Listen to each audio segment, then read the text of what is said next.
सभी को नमस्कार। आज का सत्र बहुत विशेष है और वास्तु पे थोड़ी विस्तृत जानकारी इसमें दी जाएगी, जिससे कि आप अपना घर थोड़ा व्यवस्थित कर लें, क्योंकि ऐसा करने से हमारे जीवन में नए अच्छे परिवर्तन आते हैं और हम बहुत सक्सेसफुल रहते हैं। देखिए, जैसा स्थान वैसा वातावरण, और जैसा वातावरण वैसे हमारे गुण, और जैसे हमारे गुण वैसा हमारा समय होगा। इसको समझ लीजिए। कहा भी गया है, यथा पिंडे तथा ब्रह्मांड। तो जैसा पिंड होगा वैसा ही ब्रह्मांड, यानी वैसा ही हमारा वातावरण होगा।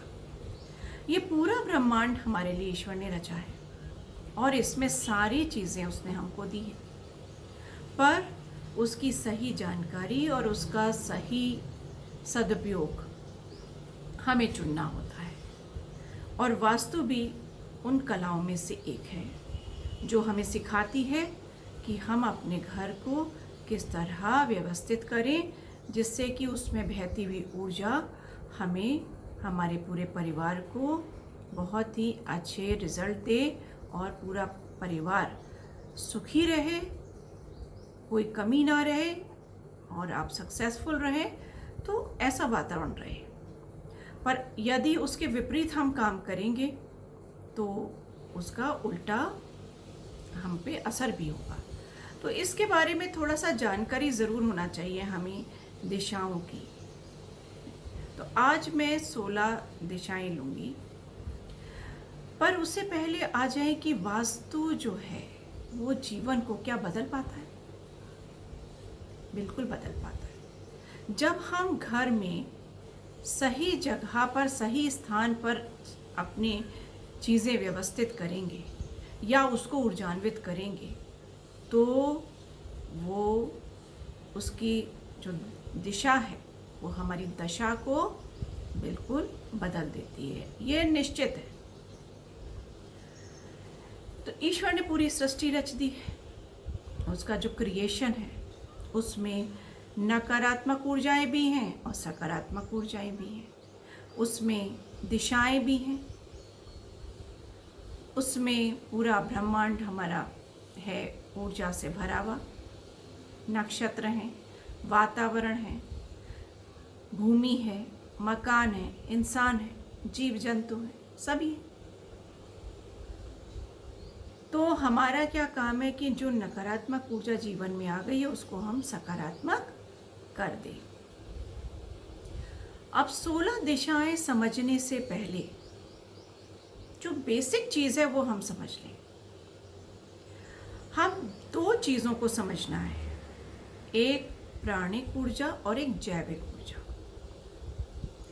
प्राणिक ऊर्जा हमारी ईस्ट से चलकर वेस्ट में सिंक होती है और जैविक ऊर्जा हमारी उत्तर यानी नॉर्थ से चलकर साउथ में सिंक होती है। और यदि प्राणिक और जैविक ऊर्जा में उथल पुथल हो जाए तो साउथ में यम का भी केंद्र है, यानी वो लाइफ पे अगर बनाती है तो यम महाराज हमारे साउथ में खड़े हैं। तो आइए, ईस्ट जो है वो इंटेलिजेंस है। अगर ईस्ट की दिशाएं हमारी बिल्कुल सही परफेक्ट है तो हमारा इंटेलिजेंस बहुत अच्छा काम करेगा जीवन में। तो जब इंटेलिजेंस काम करता है तो उसका रिजल्ट तो अच्छा होना ही है।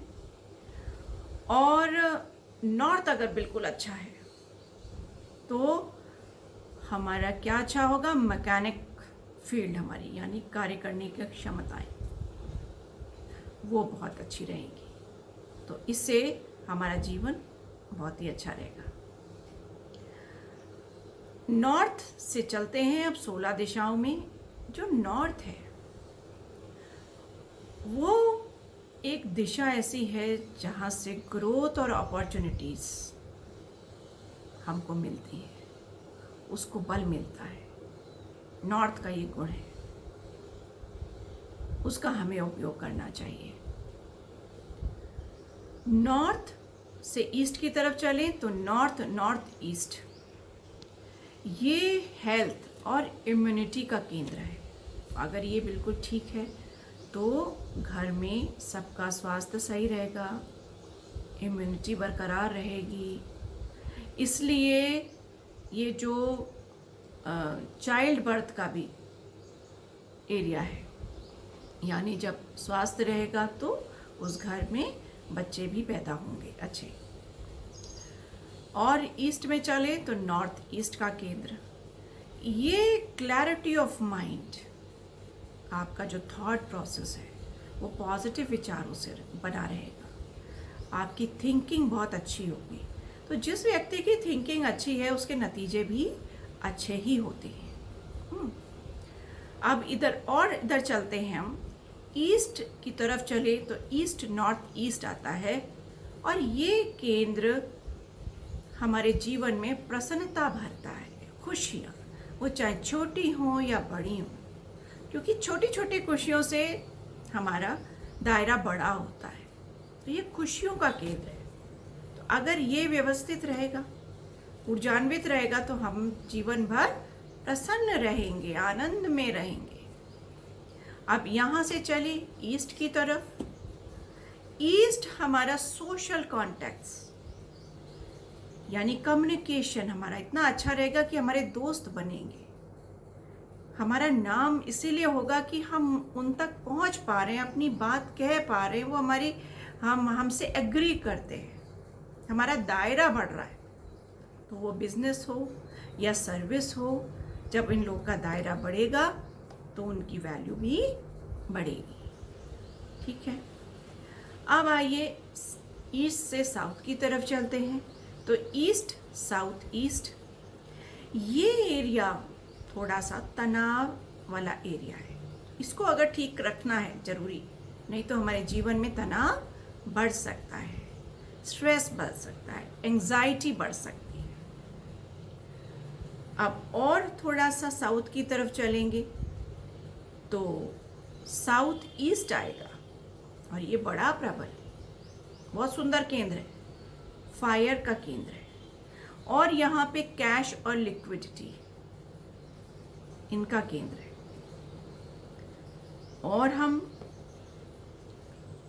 साउथ की तरफ चलें, east south east, sorry south south east की तरफ हम चले, ये पावर, और इसमें जो सब पावर कैसे आती है हमारी, जैसे हमारे पास इनफ्लो ऑफ मनी अच्छा होता है, हम पावरफुल फील करते हैं। कोई भी एक साधारण इंसान के अंदर एक कॉन्फिडेंस आ जाता है, एक पावर आ जाती है कि भाई हाँ, हमारा जो हमें पैसे खर्च करने हैं वो पर्याप्त है ना। तो ये केंद्र उसका है। अब आ जाओ साउथ। साउथ, जब आपके पास पर्याप्त पैसा भी है, सब कुछ अच्छा चल रहा है, तो नेम और फेम का साउथ है, यानी बहुत आपका नाम हो चुका है तो थोड़ा रिलैक्स भी कर लो भाई। तो ये फेम और रिलैक्सेशन का, यहाँ पे आप एंजॉय भी करो, रिलैक्स हो, क्योंकि बहुत कुछ आपको मिल चुका है, हासिल हो चुका है। अब हम वेस्ट की तरफ अगर चलेंगे तो साउथ से वेस्ट की तरफ चलेंगे तो साउथ साउथ वेस्ट होगा। ये एरिया व्यय का, खर्चे का केंद्र है, एरिया है, डिस्पोजल का एरिया है। तो यहाँ पे थोड़ा सा हमें ध्यान रखना है कि ये केंद्र सही है तो जो ज़रूरी खर्चे हैं वो हों, अनावश्यक ना हो, है ना। अब और वेस्ट की तरफ चलेंगे तो साउथ वेस्ट आ जाएगा। ये एरिया जो है वो रिलेशनशिप का है, यानी घर में जितना आपस में एक दूसरे से भाईचारा है वो बरकरार रहेगा अगर ये केंद्र सही रहेगा। ये पितरों का भी है, यानी आपको पितरों का आशीर्वाद भी तभी मिलेगा जब साउथ वेस्ट आपका ठीक है। तो रिलेशनशिप, पितरों का, बड़े बुजुर्गों का आशीर्वाद इसी केंद्र से मिलता है। अब और वेस्ट की तरफ हम चलें तो साउथ वेस्ट साउथ आया, और ये एजुकेशन का केंद्र है, सेविंग्स का केंद्र है, यानी जो भी आपने कमाया, अब खर्चे पे नियंत्रण थोड़ा सा कर लिया तो कुछ बचत तो होगी, उसका केंद्र है हमारा ठीक है, साउथ साउथ वेस्ट।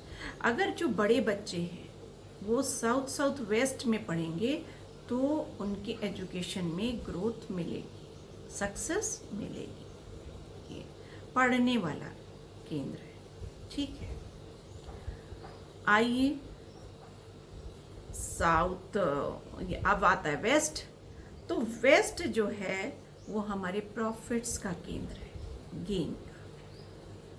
यानी अब आपने थोड़ी सी बचत कर ली है, जो भी आपने काम किया उस पे कुछ प्रॉफिट मिला, वो केंद्र है वेस्ट।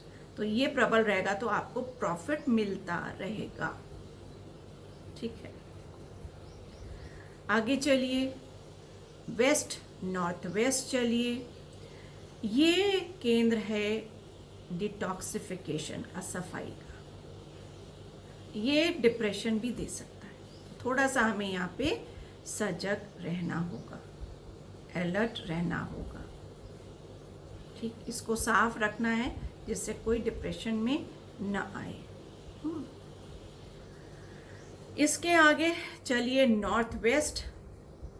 ये जो एरिया है वो हमारे उन लोगों का जो हमें मदद कर सकते हैं, उनका प्रवेश हो सकता है, उनकी एंट्री मेरी लाइफ में हो सकती है अगर ये केंद्र अच्छा चल रहा है। Helpful people in my life, जो आपके जीवन में कुछ ऐसे लोग आते हैं जो आपकी मदद करते हैं। वो पैसों से हो सकती है, ज्ञान से हो सकती है, स्किल से हो सकती है, बैंक से हो सकती है।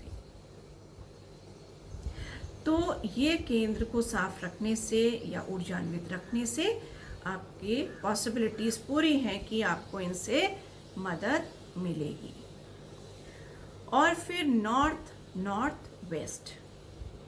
तो वेस्ट से जब हम नॉर्थ की तरफ चलते हैं तो नॉर्थ वेस्ट एरिया है कपल्स के लिए, प्रेम के लिए, अट्रैक्शन के लिए। अगर ये वाला एरिया सही नहीं रहेगा तो क्या होगा, दो हस्बैंड वाइफ के बीच में अच्छे रिलेशन नहीं होंगे, उनका मन नहीं करेगा पास आने का, बैठने का, तो प्रेम नहीं रहेगा। तो ये एक कारण बन सकता है। तो इस तरह से हमारे ये 16 डायरेक्शंस पूर्ण हुए। इस पे यदि हम ऊर्जान्वित करेंगे तो बहुत अच्छा रहेगा। इसी के साथ आप सब स्वस्थ रहें और मस्त रहें, मुस्कुराते रहें, खुश रहें।